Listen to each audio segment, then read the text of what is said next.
All right, so let's talk about the last time you faced the Warriors. Let's go back to Game 7. That shot you hit. The Wall Street Journal recently called it the greatest clutch shot in the history of the NBA. One-on-one, Irving puts it up. It's good! Kyrie Irving from downtown!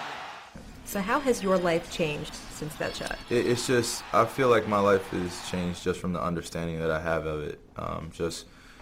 The overall grand big picture of how I see myself and how my leadership role has changed on this team. I'm just living in total freedom, just completely. It is freeing, right? Because all of that criticism that you heard, even early in the NBA Finals, people saying, oh, he's shooting too much, his assists aren't high enough, that kind of thing.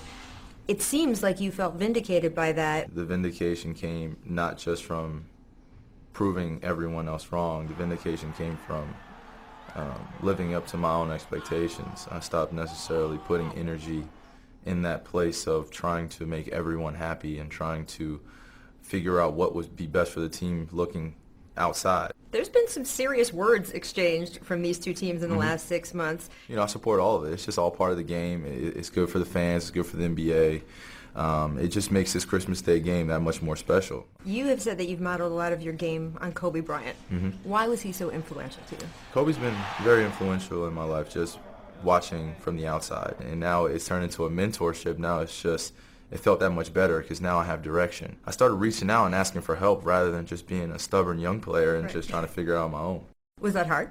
Oh, absolutely. Yeah, it's hard. It's hard to get over your own stubbornness because you feel like you want to figure out the answer on your own. But ultimately, there were other people put on this world to help you get to where you need to go or where you want to go. So why not utilize it?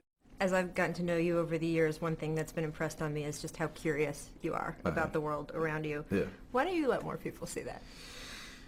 I am in a place where I'm trying to find the balance of making sure that I stay true to who I am, always living in truth, but also trying to give my influence on the world in the best way I know how. I realized that I don't want to just leave a legacy in basketball. It comes so much deeper than that. I wanted to be known as a generational leader when I leave this game and ultimately when I leave this world. So that is just something I'm figuring out. But I feel like I'm getting better at just opening up and being more communicative with everyone around me. 2-3 years ago, you did have a sort of big change around here when LeBron James came to play with you. You guys have had to adjust to each other. How did things get from there to where they are now? It was as human as it could be. You have this 6'8" stature guy that's a two-time champion, 2-time Finals MVP, 4 times MVP. His 8th all-time in scoring. He has the accolades and everything. And then, here I am. I'm trying to become this budding guy in the league. And I think that what gets criticized sometimes is how you respond to that.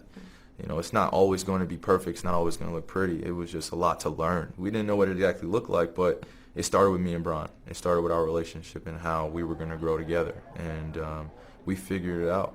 I want to finish up by talking about your NBA potential. You've got a guy on your team who has won 4 Most Valuable Player awards. He seems to think that you're in line to win one sometime in the next few years, too. Do you feel that? Yes, I do feel that. I feel that, but from the standpoint of understanding that I have to be great in every role and be in the moment of what is now. The individual stuff, all that stuff is like, okay, you want it to happen, but at the end of the day, I want to see that championship again. I want to see the enjoyment and the tears in my brother's eyes and realizing that this was all worth it. All the sacrifice and everything that came with it is all worth it.